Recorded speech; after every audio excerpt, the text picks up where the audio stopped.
బులెటిన్లో breaking news చూస్తున్నాం. హైదరాబాద్లో వెలుగు చూసిన కిడ్నీ ర్యాకెట్ కేసును రాచకొండ పోలీసులు ఛేదించారు. అలకనంద ఆసుపత్రి కేంద్రంగా కిడ్నీ ర్యాకెట్ కేసు వెలుగు చూడగా ముందుగా ఆసుపత్రి నిర్వాహకుడితో పాటు మొత్తం 10 మందిని పోలీసులు అరెస్టు చేశారు. కిడ్నీ మార్పిడి దందా ఎలా సాగిందనే తీరుపై పోలీసులు ఆరా తీస్తున్నారు. వైద్యారోగ్య శాఖ మంత్రి దామోదర రాజనరసింహ ఆదేశాల మేరకు ఈ కేసును పోలీసులు చాలా సీరియస్గా తీసుకున్నారు.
తెలంగాణతో పాటు తమిళనాడు, కర్ణాటకలకు చెందిన వ్యక్తులకు కిడ్నీ రాకెట్ కేసుతో సంబంధం ఉందని పోలీసులు తెలిపారు. నిరుపేదల ఆర్థిక పరిస్థితిని ఆసరాగా తీసుకుని వారిని మభ్యపెట్టి కిడ్నీల డొనేషన్కు ఒప్పిస్తున్నారని విచారణలో తేలింది. దీంతో అలకనంద హాస్పిటల్ను సీజ్ చేసి ఆసుపత్రి ఓనర్ను అరెస్టు చేసినట్లు పోలీసులు మంత్రికి వివరించారు.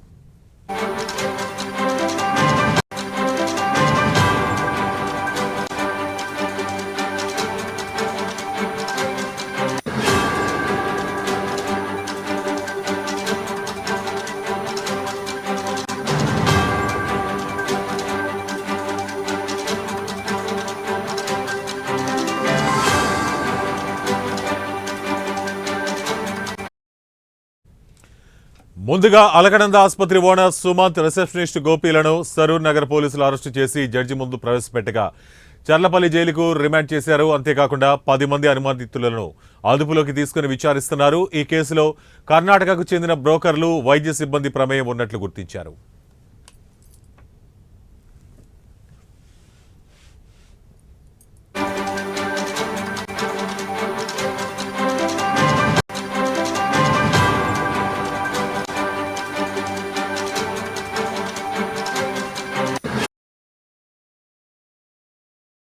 అలకనంద హాస్పిటల్లో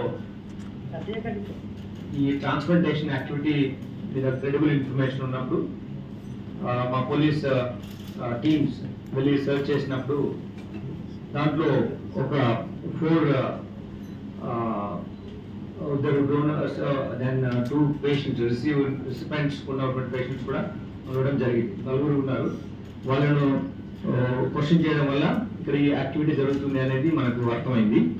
ఇందులో నసీం బాను, ఫిర్దోస్ వీళ్ళిద్దరు డోనర్స్. అలానే రాజశేఖర్, భరత్ ప్రభ వీళ్ళిద్దరేమో రెసిపెంట్ గా ఉన్నారు. రాజశేఖర్ అనే అతను ఒక అడ్వకేట్, ప్రభ అనే lady house wife of some business man.